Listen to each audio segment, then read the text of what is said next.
Welcome back to the Approach Women program. This is lesson 12, movers and sitters.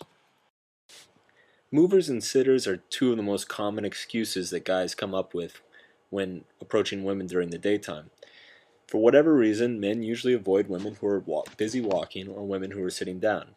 For whatever reason, these situations are perceived as harder, and therefore many guys avoid them and make up all sorts of rationalizations and use defense mechanisms for them. So this lesson is just going to get you to focus on those specifically. Now you might have already actually approached some women who are walking or sitting down in the prior lesson, even though I mentioned that you should probably approach women who are stationary.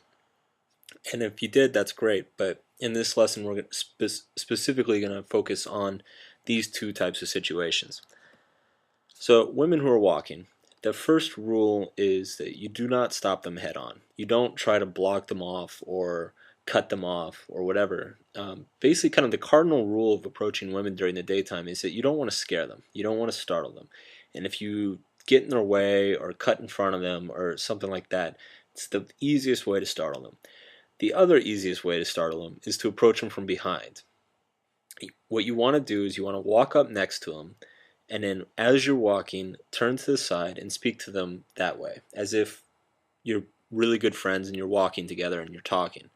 You don't want to come up and grab her, you don't want to stop her, you don't want to spin her around. Simply walk up next to her and walk with her at the same speed, have a couple feet of space in between you, and then just turn your head to the side and start talking to her. For sitting women, it's a little simpler.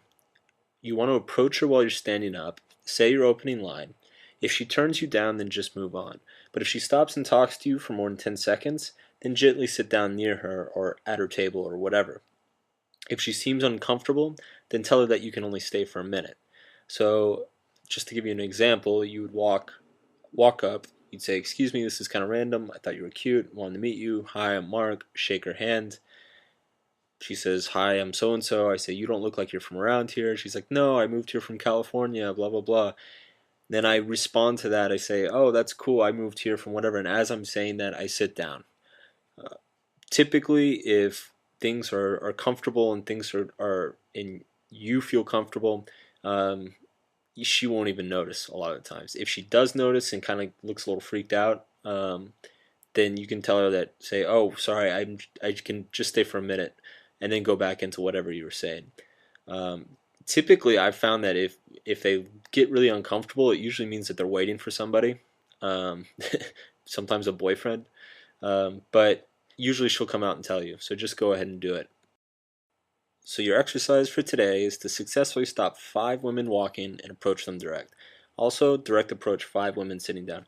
Now, when I say stop 5 women walking, I don't mean you don't need to literally stop them in their tracks. If you can walk with them and talk with them the entire time, but typically what happens is you walk up next to them, you deliver your opener, they say something back. If they don't reject you immediately, then you stop walking and they'll stop walking with you. So that's what I mean by that. Write about your experiences. Was this easier? Was this harder? Did you feel more anxiety, less anxiety? Maybe you already did this without realizing it.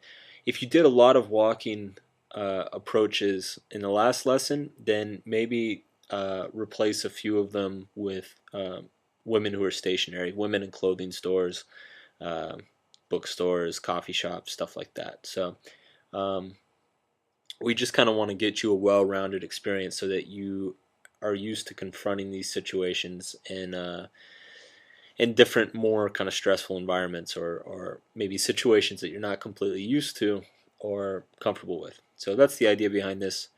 I'm going to stop rambling now. You get on with the lesson and or the exercise, and I look forward to seeing your response.